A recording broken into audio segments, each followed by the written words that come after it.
Alright, so fresh from checking out of our first amazing spot in Jawai. And if you missed that part of our Rajasthan road trip, you might want to circle back to that episode. We were on our way to our second home for the night. This one was a tad more rustic, a tented camp that felt even more in the middle of nowhere, right on the edge of the Jawai forest.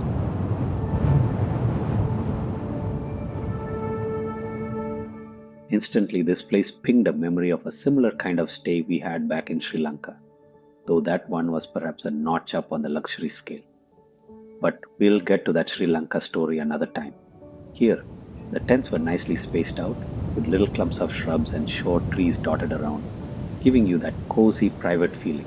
The tents themselves, yeah, they showed a bit of character, a little bit of age, but honestly, they were really well kept.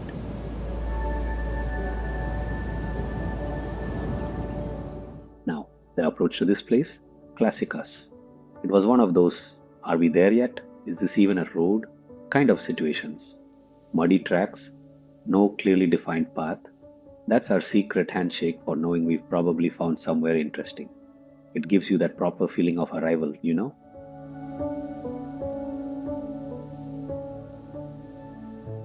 The camp itself was minimalistic, and you could tell they were maybe running a bit lean on resources.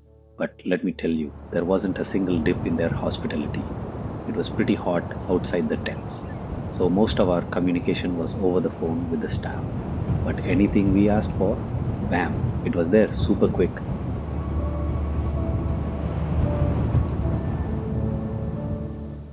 And the food, it was custom prepared for us, with this simple but really well thought out arrangement for lunch in a little bush clearing. Being November, that shade was an absolute blessing, and we had a lovely, relaxed meal. Again, the service during lunch was just fantastic, attentive but not intrusive. Come evening, it was time for more leopard hunting. We hopped on another jeep safari, this time exploring a different part of the Jawai forest.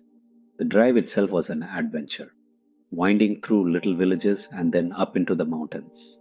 And success! We found one. Alright, here's a direct challenge for all of you watching at home. Can you spot it? We're going to give you a little silence now, so pause if you need to and really scan that frame.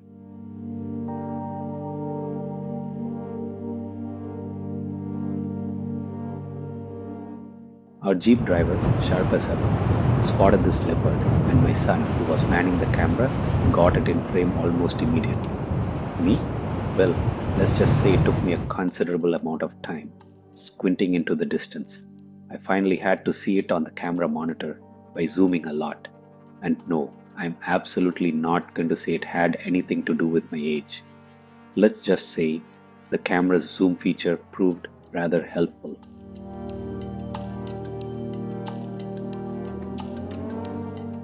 After our little leopard spotting eye test, it was time for another one of those beautiful sunset moments. That romantic spot, I mean, our specially rebranded offbeat family time location. This time, it was overlooking a stunning mountain range with our jeep parked up perfectly on a rocky slope. We just sat there for a good while, soaking in the quiet and the incredible colors as the sun went down. Just us. Perfect.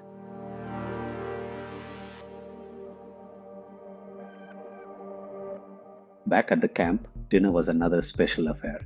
They'd set up this private dining experience for us. You know, the kind of thing you usually see in honeymoon packages. We seem to have a knack for finding ourselves in these kinds of lovely, intimate food arrangements. You can probably start a tally for how many of these you spot in all our upcoming videos from this Rajasthan trip and beyond.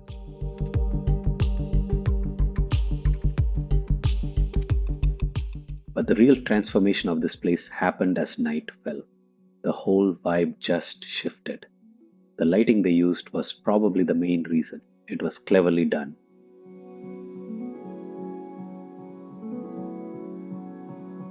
That hot, dry, rustic camp suddenly felt like this cool, almost jungle like retreat.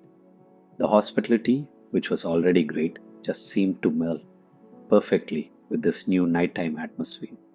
Honestly, it felt like we'd stayed in two completely different places in the same day, and the night version, that definitely got an extra star from us.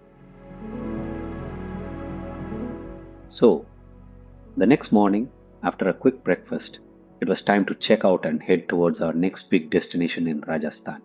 We were all a little more dolled up than usual, and I even managed to convince my son, somewhat reluctantly, to try a bit of twinning with his old man. Why all the fuss, you ask? Well, an offbeat, but decidedly luxury stay was waiting for us. And that, my friends, is a story for the next episode.